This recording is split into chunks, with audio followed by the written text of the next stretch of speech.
The night I got locked in the museum. So, this happened about 5 years ago, but every time I tell it, people think I'm either making it up or exaggerating. I swear it's all true, and honestly, I don't even care if you believe me. It was one of the strangest, most surreal nights of my life. At the time, I was in my mid-30s, working freelance gigs while trying to figure out what I wanted to do long term. To make ends meet, I took a lot of odd jobs: pet sitting, house cleaning, you name it. One of those jobs was at a small but very old museum in my city. It wasn't anything fancy like the Smithsonian, but it was one of those local historical museums that tries to cover everything. Dinosaur bones, not full skeletons, just a few bones. Some Native American artifacts, probably acquired under questionable circumstances. A stuffed bear, Civil War letters, and a whole wing about everyday life in the 1800s. It smelled like dust and floor polish, and the air was always slightly colder than outside, no matter the season. But it was quiet work, cleaning display cases, wiping down handrails, vacuuming the lobby rugs, and I liked it. One Friday, my boss asked if I could stay late to finish up some work before a big school group tour on Saturday. I agreed, figuring I'd get it done, lock up, and head home around 10 or 11. Well, you can see where this is going. The lock-in. The museum had this ancient security system: big heavy doors, locks that clanked like jail cells, and a keypad for the alarm that had to be set exactly right, or else the police would show up. I'd only locked up a couple of times before, and never alone. But that night, I guess I wasn't paying attention. I finished cleaning the last gallery around 10:45, went back to the lobby, and realized the doors were already locked, which was weird because I hadn't locked them. I checked them again, solidly bolted. No problem, I thought. My boss probably locked the outside doors earlier, and I just had to unlock them with my key. Except, my key didn't work. Not on any of the 3 main exits. At first, I wasn't worried. I figured I'd call my boss, get him to come down, unlock the doors, and we'd laugh about it later. Except my phone had 3% battery left, classic me, and after one failed call, it died. That's when the silence hit me. The creaks and groans. If you've ever been alone in a museum at night, you know what I mean. Every sound echoes. The air ducts groan. The building creaks like it's remembering every century it's lived through. I tried to be logical.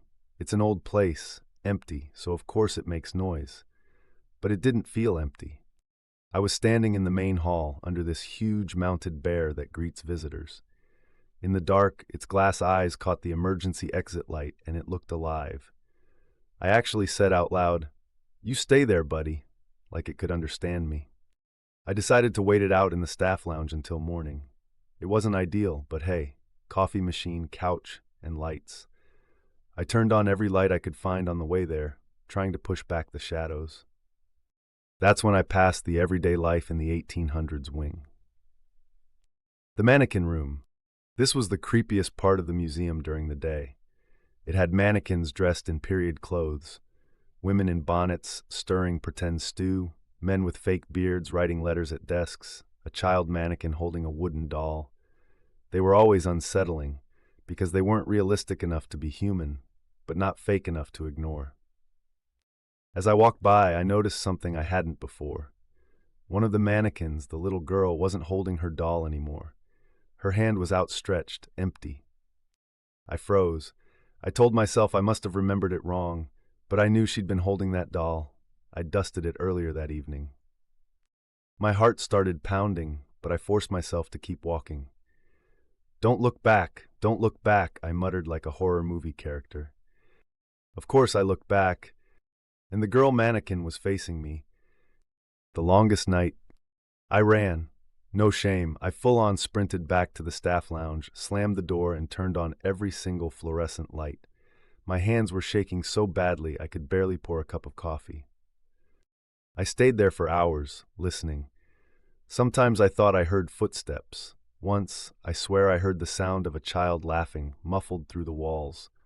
The old grandfather clock in the lobby, one of the exhibits, started chiming, even though it had been broken for years. At one point the lights flickered, and I caught my reflection in the lounge's glass door. Except, it wasn't just me. Behind me in the reflection was the outline of a small figure, standing, waiting. I spun around, and the room was empty. Morning. Around 6 a.m., I heard keys jingling at the front door. My boss walked in, cheerful as ever, holding a bagel. "Morning! You're here early," he said. I must have looked insane. Bloodshot eyes, clutching a half-empty styrofoam cup of coffee like a lifeline. I tried to explain what happened, but he just laughed. "Old buildings settle. You probably freaked yourself out." Maybe he was right. But when we walked through the everyday life wing again, I noticed something. The little girl mannequin was holding her doll again. Only now the doll's head was turned, and its glass eyes were staring directly at me. I never worked another night shift at that museum. Update 1. You're not going to believe this. Hey everyone, OP here. Honestly, I didn't expect my post to blow up the way it did. I thought maybe a handful of people would read it, say creepy story bro, and that would be it. But nope. My inbox exploded, and apparently a lot of you either work in museums, B, love ghost stories, or C, just really enjoy watching some random stranger slowly lose their mind. A lot of people ask me the same question. Why didn't you just leave through a window? Great question. The answer is, the museum windows don't open. They're sealed for preservation reasons, aka so dumb teenagers can't climb in and mess with the exhibits. Even if I'd wanted to break one, I would have set off the alarm. And trust me, I didn't want to explain that to the cops at 3 a.m. Now here's where it gets interesting. Talking to a former employee. After my post went viral, someone DM'd me saying they used to work at the same museum.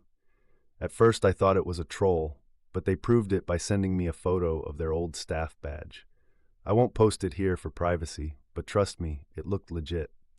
They told me, 1. The Mannequin Room freaked everyone out. Apparently staff had an unofficial rule. You never closed alone if you could help it. Supposedly, the mannequins had been found in slightly different positions over the years, but no one talked about it because management didn't want rumors scaring donors away. 2. The doll has a name. The little girl's doll? It's called Mary. According to the DM, when the museum acquired it in the 1960s, the donor warned that Mary doesn't like to be left alone, thought it was just a creepy joke, until weird stuff started happening. 3. Security footage exists. The employee swears there are tapes in the archives of mannequins appearing to move between frames. The higher-ups dismissed it as camera glitches. Me being an idiot. Naturally, I couldn't just let it go. I went back. I know, half of you are already typing OP, you absolute moron. But hear me out. It wasn't at night, and I wasn't alone. I went during the day when there were families walking around, school kids eating packed lunches in the lobby, and sunlight streaming through the high windows. No creepy vibes. Except, when I got to the mannequin room, something had changed. The little girl mannequin? Her doll wasn't in her arms anymore. It was sitting on the floor, facing the doorway. What now? So yeah, I don't know if I believe in ghosts or curses or whatever, but I know what I saw. And I know that museum isn't just old and creaky. Something's off. I'm debating whether to ask my boss directly about the rumors, but honestly, I don't want to get fired. And part of me doesn't want to know. But here's the kicker. One of you commented on my first post with the exact words, "Don't let Mary follow you home." Funny joke, right? Except last night, when I got back to my apartment, I swore I heard something small and hard roll across the floor, like a porcelain head. And I live alone. My boss finally slipped up. Hey again, OP here. I wasn't planning on posting another update so soon, but things got weird, like weirder than before. First off, thanks for all the comments on my last post. I've read most of them. Yes, even the ones calling me the dumb horror movie character who goes back in the basement. And honestly, fair. But here's the thing. I still work at the museum. Rent's not going to pay itself. And unless one of you wants to hire me full-time to tell ghost stories on Reddit, I'm stuck. So here's what happened. The conversation with my boss. Yesterday, I decided to casually bring up the mannequins. I didn't want to go full "your doll is haunted and stalking me," so I framed it like a joke. Me. You know, the mannequin wing is creepy enough without them moving around at night. Who told you that? That reaction? Not what I was expecting. I laughed it off, said something about Reddit commenters, and he immediately got tense. He actually lowered his voice, leaned in, and said, "We don't talk about that, not here." Then he changed the subject, completely shut me down, but his face, I swear, he looked scared. The locked file room. Here's where it gets crazier. The museum has a records room in the basement, basically filing cabinets and shelves full of old donations, paperwork, photos, even some stuff from the original founding of the place back in the 1800s. Staff are allowed down there, but the far back section is always locked, supposedly for sensitive archives. After my boss shut me down, I couldn't stop thinking about it. Sensitive archives or tapes. Last night, after everyone left, I went downstairs looking for cleaning supplies. The locked section door had a frosted window, and I swear I saw movement inside, like someone pacing slowly. But when I pressed my ear to the glass, it was dead quiet. I tried the knob, locked of course. But here's the kicker. On the door was a little placard. It didn't say records or archives. It said Mary's room. The doll again. When I left, I cut through the mannequin wing. Yeah, dumb, I know. The little girl was back in her usual spot, holding her doll. Except this time, Mary wasn't facing forward. She was turned toward the hallway. Toward me. And I'm not crazy. The doll's tiny porcelain hand was resting against the glass of the display case, like she wanted out. Where I'm at, I don't know what the museum is hiding, but I think my boss knows more than he's letting on. And now I'm caught between curiosity and pure survival instinct. Because if that doll's name is on a locked room in the basement, that means the museum is keeping something down there. I'm not saying I'll try to break in, but I'm not saying I won't either. Update 3. I finally saw what's in Mary's room. Okay, deep breath. I wasn't sure I should even post this, but after what happened last night, there's no going back. A bunch of you told me to leave it alone, to quit, to burn sage, move across the country, change my name, and trust me, I considered it. But curiosity is a drug, and I was already hooked. So yeah, I went into the locked room. Getting inside, the door to Mary's room isn't high-tech, just an old metal lock. I didn't have a key, but I had, let's call it, improvised determination, aka a bobby pin, a YouTube tutorial, and way too much free time. It took me about 10 minutes, heart pounding the whole way, expecting my boss to walk in. When the lock finally gave, I almost wished it hadn't. The smell. The air that hit me was stale and wrong, like dust mixed with something sweet and rotten. Not overpowering, but enough to make my stomach turn. The room was dim, lit only by one flickering fluorescent tube. Shelves lined the walls, stuffed with boxes labeled in faded handwriting. Donations 1962, Inventing 74, private collection. And in the center of the room was a glass case. What was inside? It wasn't another mannequin. It wasn't even the doll. It was photographs. Hundreds of them, pinned up inside the glass case like a twisted scrapbook. Black and white, sepia, Polaroids, all of little girls. Different eras, different clothes, but always the same thing. Each girl was holding a doll, the same doll. Mary. The earliest photo I saw was from the 1890s. A stiff-looking Victorian child clutching Mary like she was the only thing keeping her alive. The latest photo looked like the 1980s. A schoolgirl with feathered bangs and a forced smile, Mary perched in her lap. None of the girls looked happy. And underneath each photo was a nameplate. I didn't recognize any until I saw one labeled with my old coworker's name, the one who DM'd me. The movement. I was frozen, staring at the case when I heard it, a soft scrape like porcelain on wood. I turned and my blood ran cold. Mary, the doll, wasn't in the little girl mannequin's arms anymore. She was standing on the shelf by the door. Her painted eyes were angled up at me. Her tiny hand was raised, like she was pointing at the photographs. I don't remember leaving the room. I just remember slamming the door, fumbling the lock back into place, and running up the stairs 2 at a time. When I finally made it outside, the morning air hit me like a bucket of ice water. But here's the thing. I didn't unlock the exit. I don't remember unlocking it. It was just open, like the museum wanted me gone. Now, I haven't slept. My apartment feels colder than usual, and every time I close my eyes, I see that doll's hand raised, pointing, pointing, pointing. And here's the part I almost didn't want to share. When I got home, there was a photo slipped under my door, a Polaroid, of me, asleep on my couch. So yeah, that's where I'm at. If I don't post again, well, you'll know Mary finally decided she doesn't like being left alone.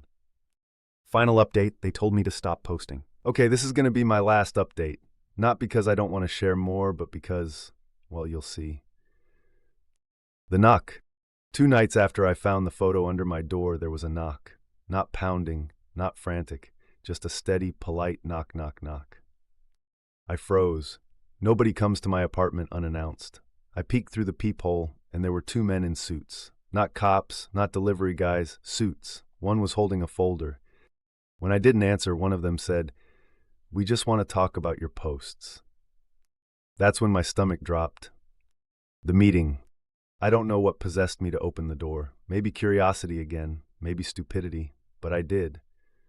They came in like they owned the place. Sat down at my table. The one with the folder introduced himself as a representative of the museum board.